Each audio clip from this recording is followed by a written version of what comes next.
This DBI's Brother Panther. I've got a database here I've been monitoring. I'm going to do a response time analysis for this database, and what I see here is for the last 8 hours, not much going on. I actually want to look at the entire week, so I'm going to look at the performance of this database for the week, and I've got a 1/4 second response time. 85% of that time is inside the database, and the database is a little bit more I/O bound than CPU bound.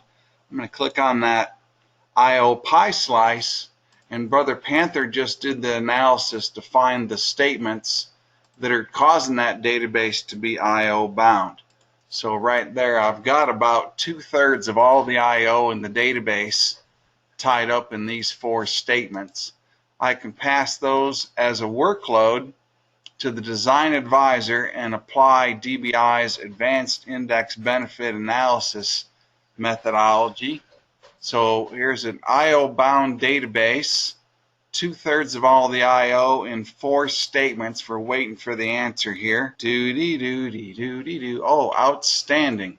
And we can see we're going to get from 374,000 time rounds down to 116 for a 99% improvement. Here's the indexes that we have the opportunity to create, and we can see the benefit of each of these indexes. If we add this first index, we'll get 49% of that savings. If we add this second index, we get 46% of that savings. And if we add this third index, well, that's not a very big contributor to all that savings. So I take these first 2, that's the bulk of my savings, click on create. There they are in my editor. I'm ready to go. And just like that, in about a minute, I just took 2/3 of the I/O out of an I/O bound database. Isn't that easy? Yes, it is.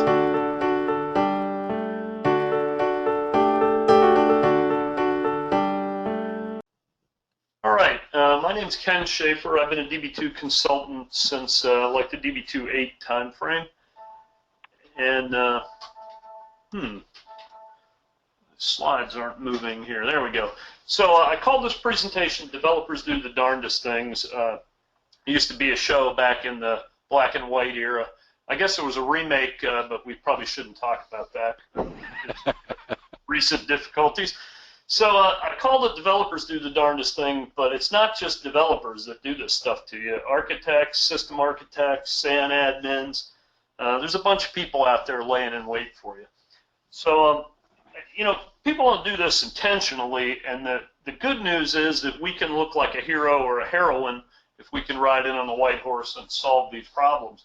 And instead of just sitting around trading war stories, I'm hoping to give you a couple of tips to how to deal with some of these things. So I like the top 10 list like Letterman used to do, so that's the format I'm going to use here. Developers can't commit, and I'm not talking about their personal life here, but they really don't understand how database log space works, that it's finite, and that we can't just let them run amok and do whatever they want without committing. And sometimes it's difficult for them to do a commit. Like if you're doing an update or a delete statement with a where clause, there's no commit count in SQL that says, you know, commit every 1,000 rows automatically. So this doesn't scale, and we can teach them not to be afraid of commitment. I say number 9 is overuse of lobs, but it might be using lobs at all. Lobs are evil. They're slow.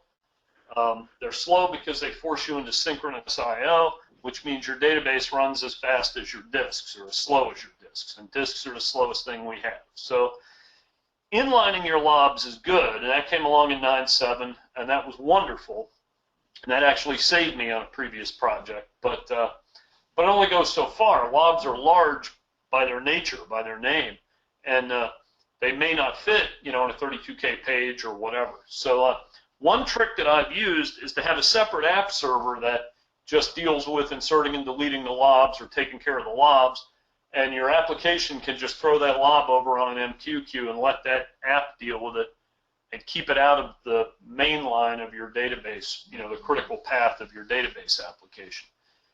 Number 8, you can always tell when somebody reads a database design book and they come out and design a database and it's just everything's perfectly normalized.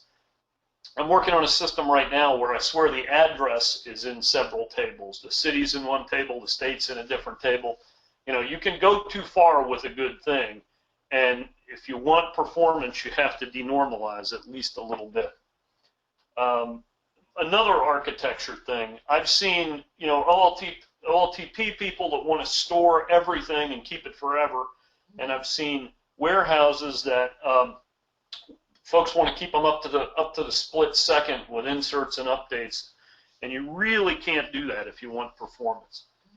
I've seen developers do things like I had a guy who did a connect for every SQL statement and a disconnect after it. And you know, as systems become more geographically dispersed, that round trip time will just kill you performance-wise. And Connect's a very expensive operation. You have to pass user ID and password back and forth. I had a developer once who, you know, would do a lot of queries to figure out what he wanted to do and then do an update statement, where that could have all been done in one SQL statement instead of multiples. And this kind of goes to the DBI philosophy of spending your time tuning the expensive things. Reference tables are good. I like reference tables and lookup tables, and that lets you store like a one-digit code in a column instead of storing a bunch of text. But please put a lookup table so you can translate that back. And then any excuse to get an XKCD graphic up on the screen. I like XKCD. Concurrency versus consistency. I'm talking about isolation levels here. Developers will just kill you with locking. And all I ask is that you think about it and try and, you know, not take any more locks than you need. And you can, you know, mention isolation levels to an Oracle DBA sometime. You'll have an interesting conversation. And a good tip is when you're running anything in production, like an ad hoc query, always put with UR at the end of the query. Number 3, SAN admins, their priorities in life are very different than yours. And you need to understand that. And if your database is slow, nobody's going to blame them. They're going to come blame you. Disks are slow, and CPUs have gotten faster and faster, and disks have not. And yeah, I know there's solid-state disk out there, and that's helping some. But the problem's actually getting worse as disk capacities get bigger. You know, you have fewer and fewer spindles, and you get less and less parallelism. And I have a quote up here from an old project where the boss said, you know, where are these spindles and where can I buy some? Because we kept saying we need more spindles every day. Developers also tend to live off in their own little corner and write their own little piece of the system, and they don't think globally about what this is going to do. And we had a case one time where we had like 30 user interface applications. Each of them was doing a count constantly, and it was just dragging the database down. So, you know, you can mitigate some of those things by thinking globally. And the worst thing, darndest thing that developers do, yeah, okay, I'm having a little fun here. Oracle used to have, you know, several things that you didn't. Now, I don't think that's the case. I can't think of things that Oracle can do better than DB2.